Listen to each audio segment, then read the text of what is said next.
let me tell you about my guest, Kimberly Dvorak, and you'll want to know how to spell that last name because you'll go to Facebook and you'll check her out. I went over there and all I got was a plastic cup full of some kind of beautiful-looking drink, but we'll check it out in a minute.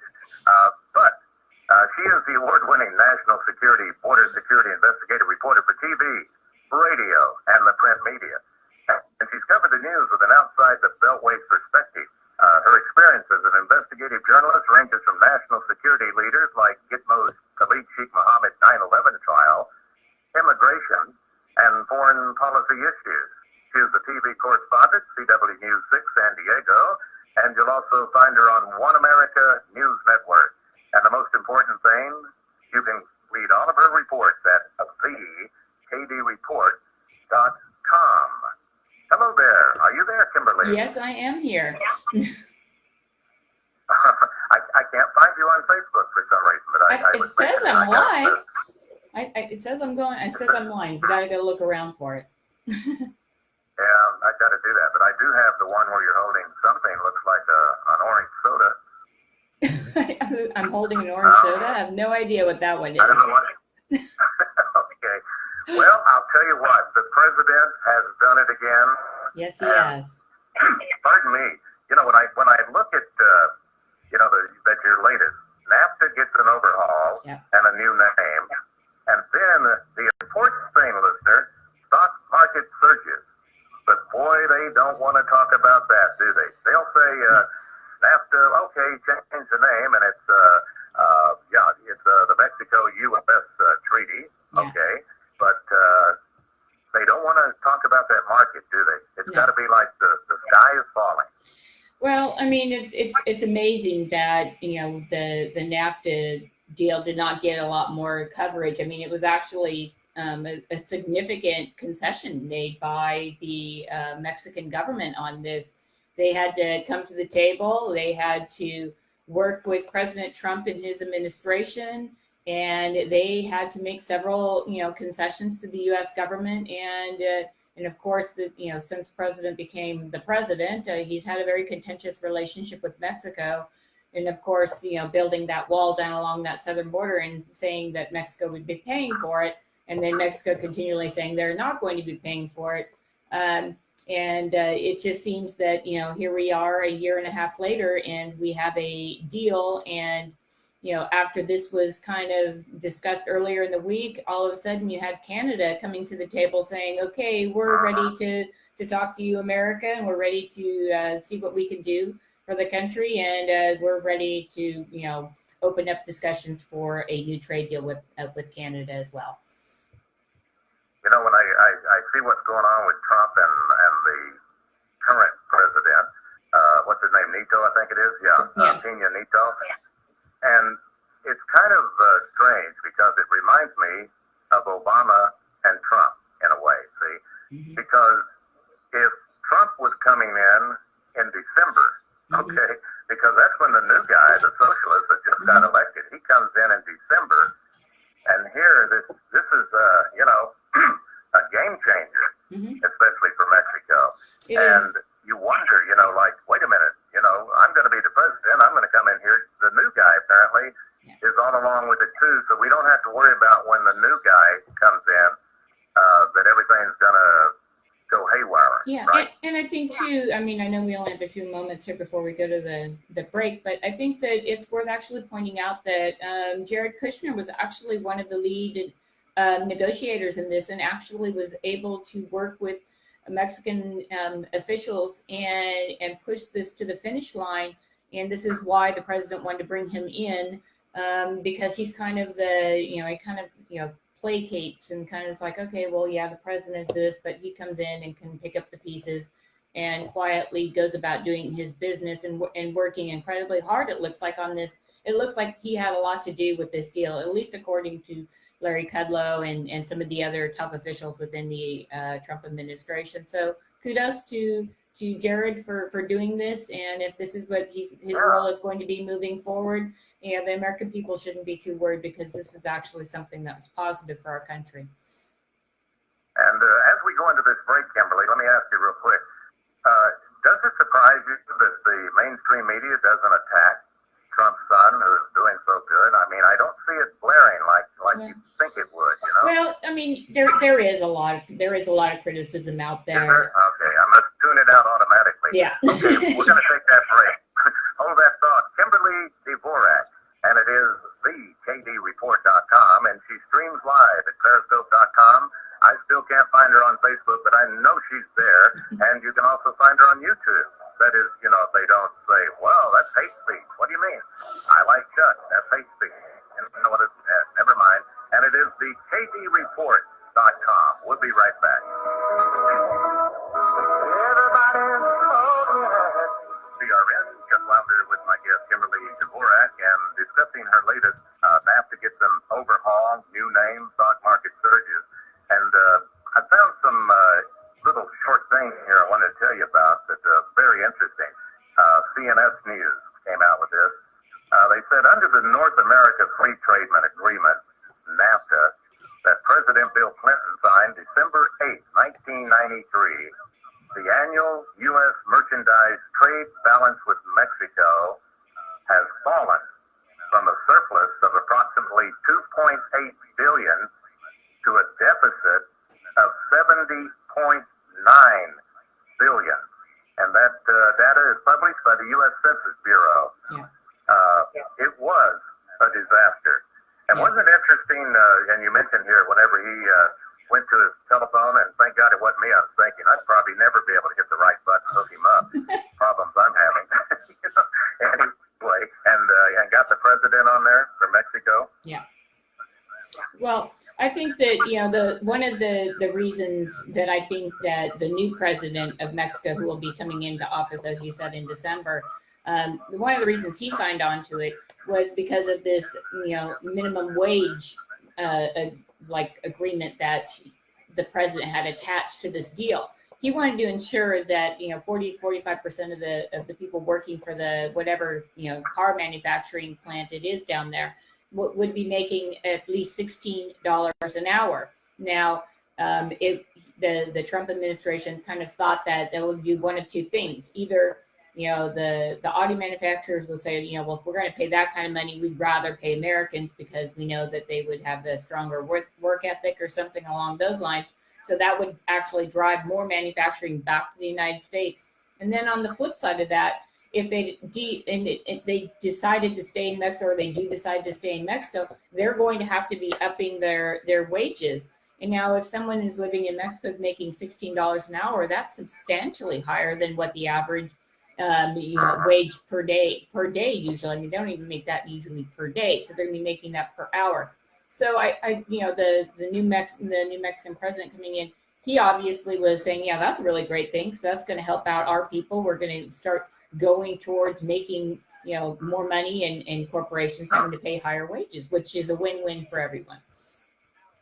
You know, Kimberly, see, thank you very much, because I didn't know that the currently elected new president going on and coming into office in Mexico in December, I didn't know that he actually signed the bill. I thought it was just between the current president and Trump. Well, I think that once the election was decided, that the negotiations took on and added. They had to bring him in. It would be like Trump, or Obama, working out the healthcare deal for everybody, and here comes President Trump as the next president, and they're not going to talk to the president. It's typical. I mean, president-elects are often brought in and read into significant trade negotiations and things of that nature. Well, I know in your current report, you do say the president-elect, Obrador, has been aware of everything that's been happening. Yeah. Well, I mean, and it's in his best interest also. I just think that, there's been such... President-elect. Yeah, the president-elect. There's things that we... Yeah, so what I like about it is when they made the toast, a good toast with tequila, of course, to celebrate this understanding. See, we're already helping them, right? Yeah, we're already helping them. There goes the tequila sales. They'll go up. Of course, President Trump does not drink alcohol at all, so I guess he'll be doing water shots. But, yeah, I mean, it was a pretty... interesting. Boy. Yeah, it was... I think my brain has gone to sleep. I got to apologize. Absolutely. I get the picture of them, making a toast in tequila. And that's right. No drugs, no alcohol. You're just not used to presidents like that, huh? Yeah, well, I mean, he's awake, it seems like 22 hours a day. So I don't think that you could be drinking too much and staying awake for, I don't think he sleeps more than 3 or 4 hours a night. So, but, it's a good moment for this country, for sure. Yeah.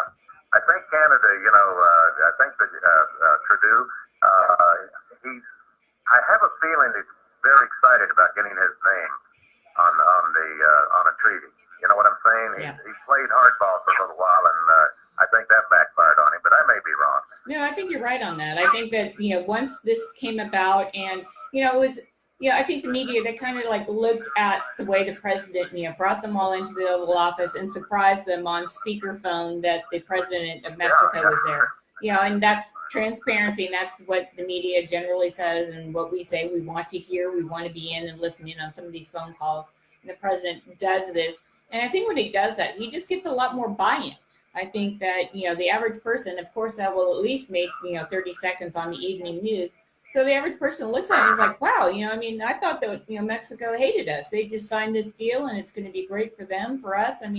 What's going on? Then all of a sudden Canada looks up there like, wait a minute, they made a huge move with Mexico. And I think that's what this president's kind of done.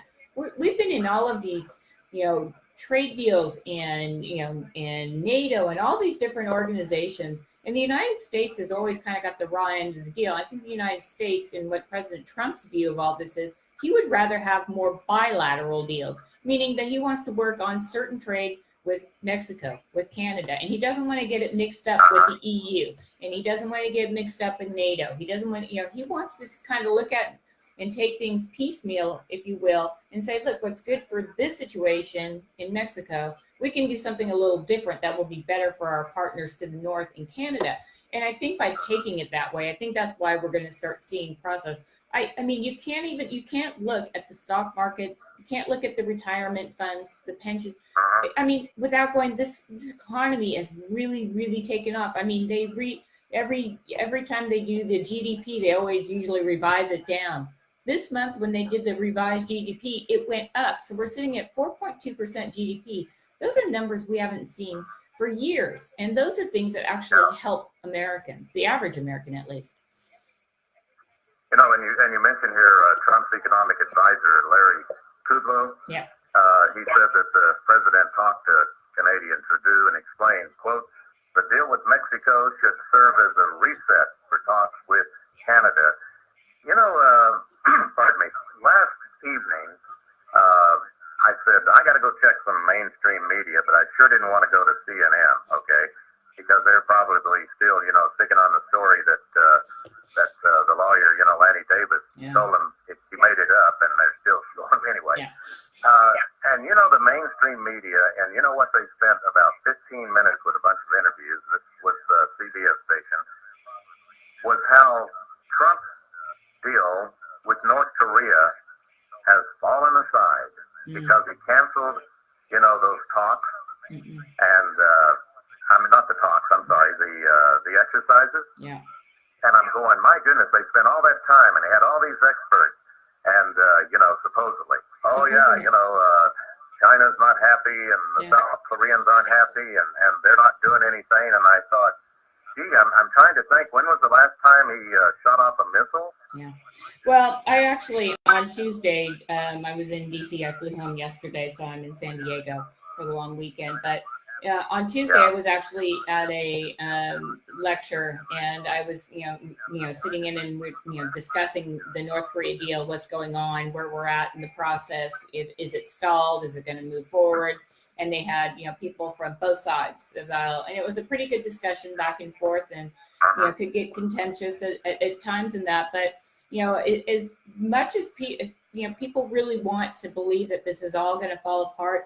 There are very specific reasons why Pompeo did not make that trip. It's a discussion that, the Asian culture has a certain way that when you come into a meeting and you're from America or Europe for that matter, they have a process, and you sit down, you have a cup of tea, whatever the process is. And what happened the last time that Pompeo went over, he said, we're going to skip down to business. This is what we're going to do. And they were, and not just, North Korea, but the other, people, South Korea and all the other, delegations that are actually working on the peace, they were all a little upset with that. They're like, okay, yeah, we know we're all going to get there, but this is our process. You're in our country. We're the host, and you're here, our guest, and we'd like you to go through the process. And the Asian culture is very, they have a long history and a long culture, and they like to do things the way they do it. So rather than have Mike Pompeo go over again and maybe stretch things a little bit, the president pulled back. But for all intents and purposes, I've talked to multiple, people that are diplomats and that, and things are moving on. It's not going to happen in 6 weeks. You got to give this time. Peace, takes time. And I think that, I always tend to bring in what's going on in Iran and try to tie it to North Korea. As we could, we could look at how President Trump worked the deal with Mexico. Now Canada wants to come to the table. And I think he's doing the same thing in his foreign policy with North Korea and Iran. And he's playing hardball with Iran.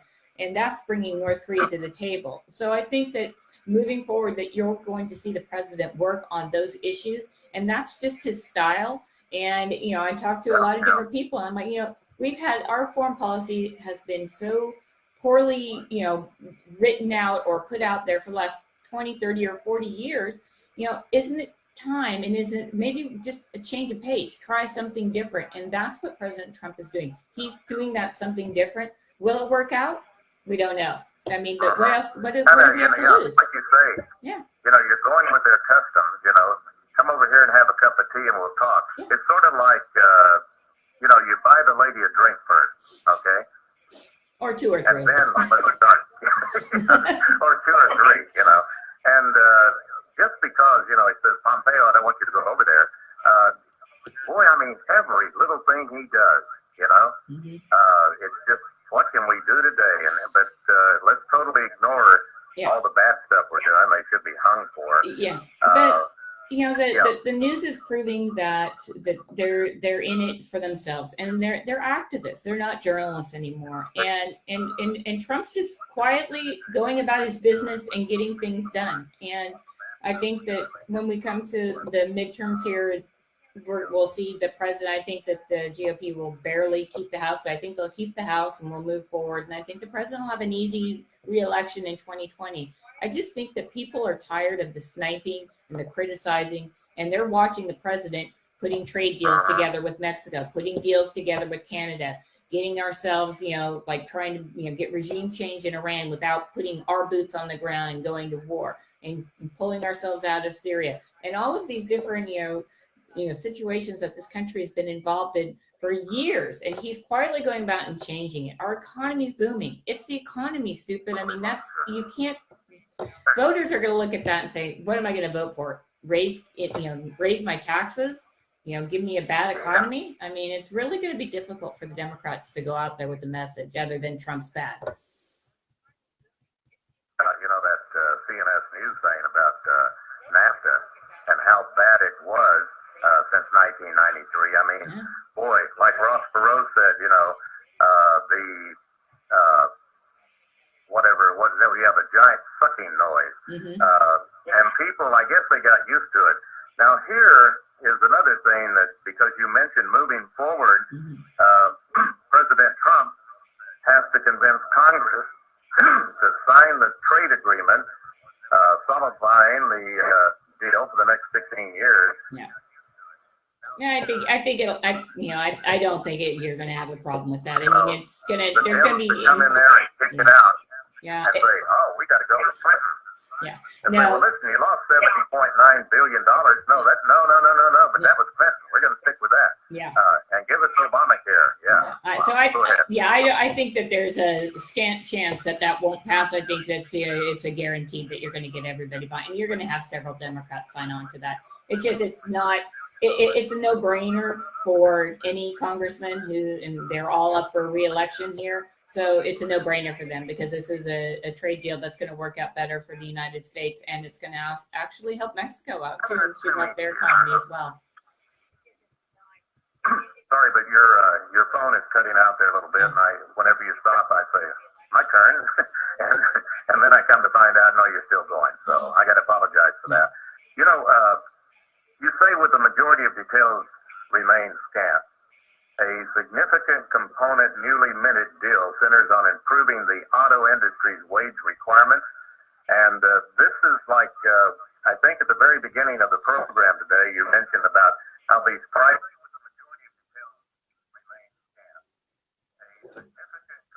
is that right? Yeah.